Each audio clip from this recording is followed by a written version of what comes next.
Hello friends, welcome to my YouTube channel. ఈరోజైతే మా అమ్మ వాళ్ళ ఇంటికైతే వెళ్తున్నానండి. ఎందుకంటే ఇక బతుకమ్మ ఫెస్టివల్ కదా, విలేజ్లో చాలా బాగుంటుంది కదా.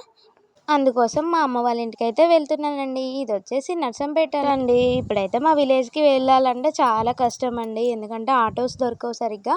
చిన్న విలేజ్ కదా అండి, లోపలికి ఉంటుంది కాబట్టి సరిగ్గా ఆటోస్ అయితే దొరకవు. ఫైనలీ ఇప్పుడు విలేజ్కి అయితే వచ్చానండి. రావగానే ఇప్పుడు వర్షం అయితే స్టార్ట్ అయిందండి. వచ్చి రాగానే ఇక మా వాళ్ళైతే మా కాటమయ్య దేవుడి దగ్గరనైతే బతుకమ్మని పేరవాలి అని అన్నారు. అక్కడ ఆడుకోవచ్చని ఇక మా వదిన నేనైతే ఇక బతుకమ్మని అయితే పేరుస్తున్నామండి. ఇక్కడ చూడండి, ఏదో అలా నార్మల్గా ఆడతాం కాబట్టి ఏదో అట్లా పేర్చినాము.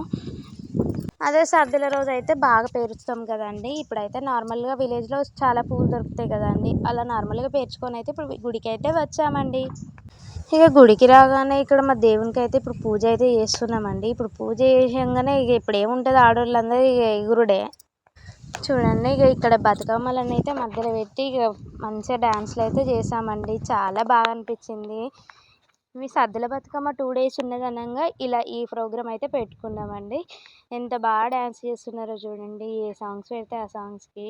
మీరు కూడా ఇలా చేస్తారో లేదో అనేది తప్పకుండా కామెంట్ బాక్స్లో కామెంట్ అయితే చేయండి ఫ్రెండ్స్. చూడండి ఎంత చక్కగా రెడీ అయ్యి వచ్చారో అందరూ. ఇక సద్దుల బతుకమ్మ రోజు అయితే బతుకమ్మ వీడియో పెడుతున్నాను, చూసేయండి కంటిన్యూగా.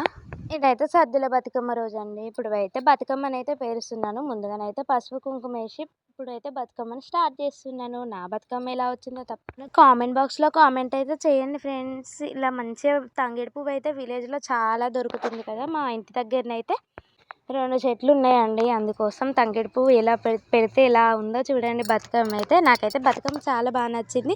మీకు ఎలా అనిపించిందో కూడా కామెంట్ అయితే చేయండి ఫ్రెండ్స్. ఇప్పుడు ఫైనల్లీ ఇలా బతుకమ్మని అయితే పేరుస్తున్నానండి మంచిగా. లాస్ట్లో చూసి చెప్పండి ఫ్రెండ్స్, నా బతుకమ్మ ఎలా ఉందో. చూడండి కలర్ కలర్గా నాకైతే చాలా బాగా నచ్చింది. ఇప్పుడు ఒక్క బతుకమ్మని అయితే పేరవద్దు కదండి, దానికి తోడు ఇంకో బతుకమ్మని అయితే పేరవాలి. అలా 2 బతుకమ్మలు పేర్చాము. ఒకటైతే ఇక ఈవినింగ్ టైం కాగానే ఇక బతుకమ్మలు పట్టుకొని చిన్నగా మా చెరువు దగ్గరికి అయితే వెళ్ళామండి. చూడండి